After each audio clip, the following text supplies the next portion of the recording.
রসুল সাল্লাল্লাহু আলাইহি ওয়াসাল্লামকে প্রাণের থেকে বেশি ভালো না বাসলে মুমিন হওয়া যায় না।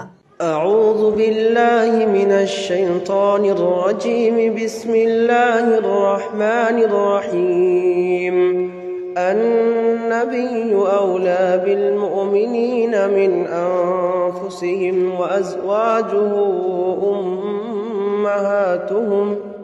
এটি সূরাতুল আহজাবের 6 নম্বর আয়াত। আল্লাহ রাব্বুল আলামিন এই আয়াতে মুমিনদেরকে সম্বোধন করে বলেছেন, আন-নাবিয়্যু আওলা বিল মুমিনিনা মিন আনফুসিহিম, নবী হলেন মুমিনদের জানের থেকেও বেশি ঘনিষ্ঠ। ওয়া আজওয়াজুহু উম্মাহাতুহুম, আর নবীর স্ত্রীগণ হলেন মুমিনদের মা। ঠিক একই প্রসঙ্গে রসুল সাল্লাল্লাহু আলাইহি ওয়াসাল্লাম বলেছেন, সহিহ বুখারীর 15 নম্বর হাদিস, লা ইউমিনু আহাদুকুম হাত্তা আকুনা আহাব্বা ইলাইহি মিন ওয়ালিদিহি ওয়া ওয়ালাদিহি ওয়ান নাসি আজমাইন, তোমাদের মধ্যে কেউ মুমিন হতে পারবে না যতক্ষণ পর্যন্ত আমি তোমাদের কাছে তোমাদের পিতামাতা, সন্তান সন্ততি ও সকল মানুষ হতে অধিক ভালোবাসার পাত্র না হব। বোঝা গেল রসুল সাল্লাল্লাহু আলাইহি ওয়াসাল্লামকে ভালোবাসলেই পরিপূর্ণ মুমিন হওয়া যায়। এ বিষয়ে একটি ঘটনা আমরা খেয়াল করতে পারি। সহিহ বুখারীর 6632 নম্বর হাদিসের বর্ণনা হযরত আব্দুল্লাহ ইবনে হিশাম রাদিয়াল্লাহু আনহু বর্ণনা করেছেন, আমরা একবার রসুল সাল্লাল্লাহু আলাইহি ওয়াসাল্লামের সাথে ছিলাম। সেখানে তিনি হজরতে উমর রাদিয়াল্লাহু তাআলা আনহুর হাত ধরে রেখেছিলেন।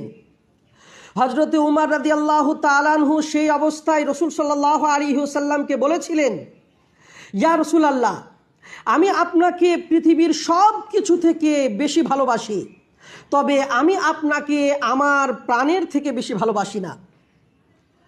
এ কথা শুনে রসুল সাল্লাল্লাহু আলাইহি ওয়াসাল্লাম বলেছিলেন, যে আল্লাহ তাআলার হাতে আমার প্রাণ রয়েছে তার কসম করে বলছি, তুমি মুমিন হতে পারবে না যতক্ষণ পর্যন্ত আমি তোমার কাছে তোমার প্রাণ হতে বেশি প্রিয় না হব।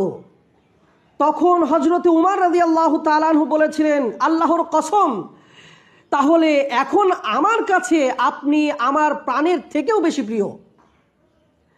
এরপর রসুল সাল্লাল্লাহু আলাইহি ওয়াসাল্লাম বলেছিলেন, এখন তোমার ঈমান পরিপূর্ণ হলো। বোঝা গেল রসুল সাল্লাল্লাহু আলাইহি ওয়াসাল্লামকে প্রাণের থেকে বেশি ভালো না বাসলে মুমিন হওয়া যায় না। তাই তো মুসলমানরা মুহাম্মদ সাল্লাল্লাহু আলাইহি ওয়াসাল্লামকে নিয়ে পাগল এবং